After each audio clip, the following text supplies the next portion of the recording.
अमेरिकी राष्ट्रपति Donald Trump ने ईरानी प्रदर्शनकारियों को समर्थन देने का ऐलान कर दिया और सीधे तौर पर कहा कि मदद रास्ते में है।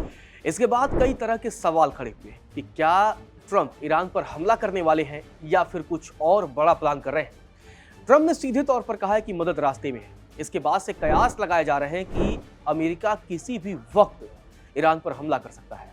इसके बाद अमेरिका के जिस तरीके से ये बयान सामने आया, उसके बाद से रूस की भी एंट्री होती है और रूस ने अमेरिका को सीधे तौर पर चेतावनी दी थी। इसके बाद एक और बड़ा सवाल खड़ा होता है कि क्या ट्रंप ईरान पर एयर स्ट्राइक करेंगे या फिर ईरान में तख्ता पलट करने वाले हैं और खामेनेई को वहां से भगाने वाले हैं। क्या ट्रंप जिस तरीके से वेनेजुएला के राष्ट्रपति निकोलस मादुरो के साथ उन्होंने उस घटना को अंजाम दिया था, क्या खामेनेई और उनकी सरकार के साथ भी ऐसा करने वाले हैं? क्योंकि ट्रंप ने प्रदर्शनकारियों से संस्थानों पर कब्जा करने की अपील की है। इस अपील का सीधा मतलब है कि वो ईरान में तख्ता पलट करने की कोशिश कर रहे हैं। अगर ईरान में तख्ता पलट होता है तो क्या ईरान में निर्वासित प्रिंस रजा पहलवी की वापसी होगी? ये भी अपने आप में एक बड़ा सवाल है। कई ऐसे सवाल हैं जिनकी चर्चा लगातार हो रही है। चलिए विस्तार से आपको समझाता हूं कि आखिर ईरान को लेकर अमेरिका का प्लान क्या है और ट्रंप कैसे ईरान में मदद भेज रहे हैं। सबसे पहले बात करते हैं ट्रंप की चेतावनी की, जिसमें उन्होंने कहा कि मदद रास्ते में है। उनके इस बयान के बाद से कयास लगाए जाने लगे और सवाल उठे, तो क्या ईरान में सैन्य कार्रवाई करने वाले हैं ट्रंप? बड़ा सवाल यह है कि अमेरिका एयर स्ट्राइक करेगा या जमीनी ऑपरेशन को अंजाम देगा। आसान क्या होगा, क्योंकि अमेरिका ने जून 2025 में हमने देखा कि किस तरीके से ईरान में घुसता है और B-2 बॉम्बर से ऑपरेशन को अंजाम देता है।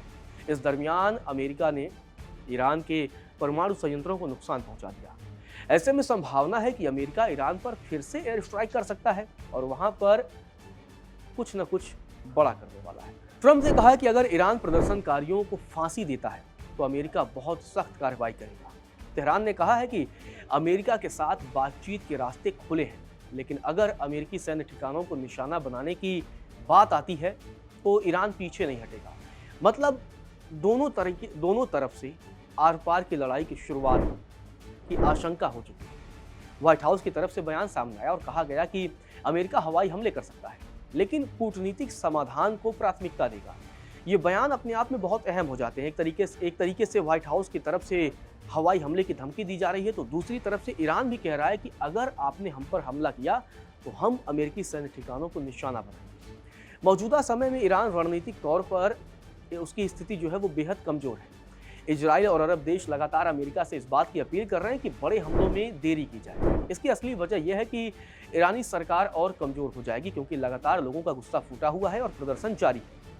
अगर ईरान प्रदर्शनकारियों को फांसी देता है तो ट्रंप पर दबाव भी बढ़ जाएगा। रणनीतिक रूप से हवाई हमले ईरान की सैन्य सुविधाओं या नेताओं को निशाना बना सकते हैं, जैसे कि 2020 में सुलेमानी की हत्या के समय हुआ था।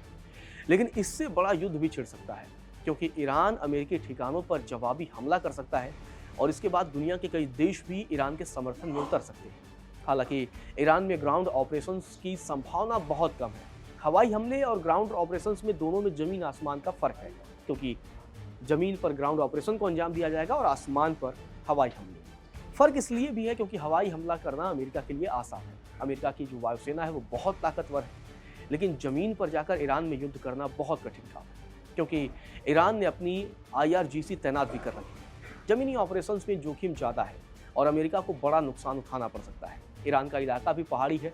ऐसे में अमेरिकी सैनिकों के लिए इन तमाम एरिया में ऑपरेशंस को अंजाम देना उतना आसान नहीं रहने वाला है। अमेरिका को बड़ा नुकसान हो सकता है, उसके सैनिकों की क्षति भी हो सकती है। इसी बीच एक और किरदार की एंट्री होती है। उस किरदार का नाम है रजा पहलवी। जी हाँ, उनकी वापसी को लेकर भी कई तरीके की खबरें चल रही हैं, चर्चा भी खूब है।